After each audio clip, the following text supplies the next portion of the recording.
Outside, it is a gorgeous day right now, but this is a live shot high above Mount Lemmon on Mount Bigelow from our Tracker 4 Skycam network, and a lot to see up there. And back here at home, Storm Tracker 4 meteorologist Daniel McFarland back down the mountain. I mean, some gorgeous weather we are experiencing today. It's a good thing because a lot of people have the day off. Yeah, definitely a great day to be outside, and times like parade time was just perfect, I think. Yeah. That time of day. Absolutely. Yeah, everyone had light jackets on. I still think the mornings you're going to need that, Monica, Okay. but we are going to have quite the warm up later. All right, we're ready for that with the weekend ahead. Yep, that's the next thing we're tracking for you. And I do want to give you another quick look outside through the Storm Tracker 4 Skycam network, and you do see a little bit of sway in the palm trees. It's not as bad as what we had, say, yesterday or a couple of days ago when it came to that wind. I just want to show you that things are calming down in that department versus what we had before.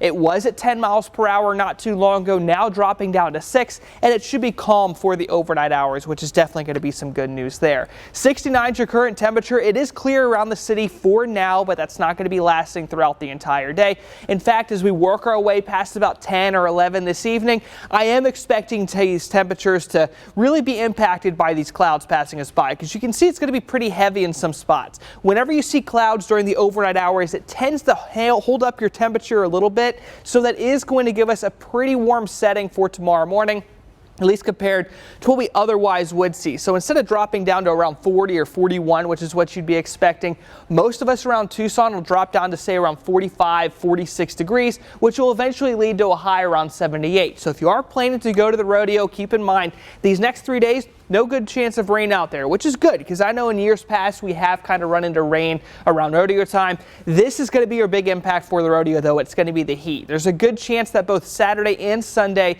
will be over 80 degrees, and Sunday could easily be the warmest day of the year so far, with a good chance to be around 86 or even 87 with the way things are shaping up. This is because of a pretty strong center of high pressure making its way over the area that's going to be hanging in there throughout the entire weekend. Then eventually we're looking at a low to move closer to us. Now, once it moves onshore, that'll bring us better rain chances, and the main time frame for that is going to be Monday afternoon through late Tuesday. It looks a little bit unsure about what we're expecting, but so far I do think wind gusts of 40 miles per hour will be the main impact, along with a handful of thunderstorms, but severe weather as a whole really isn't expected. And the latest data run that we did have kind of tracking those rain totals is keeping us under a quarter inch of rain throughout the entire time.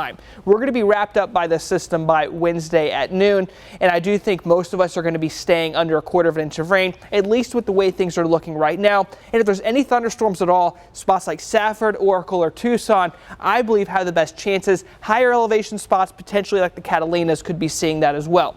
Now, a quick look at the 10-day forecast for you is going to show those warmer temperatures throughout the entire weekend here.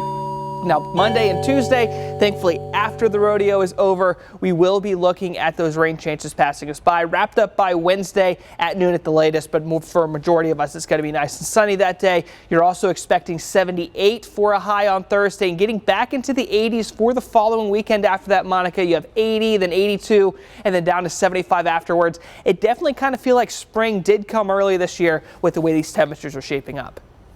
Some warm days ahead. Thank you for that, Daniel.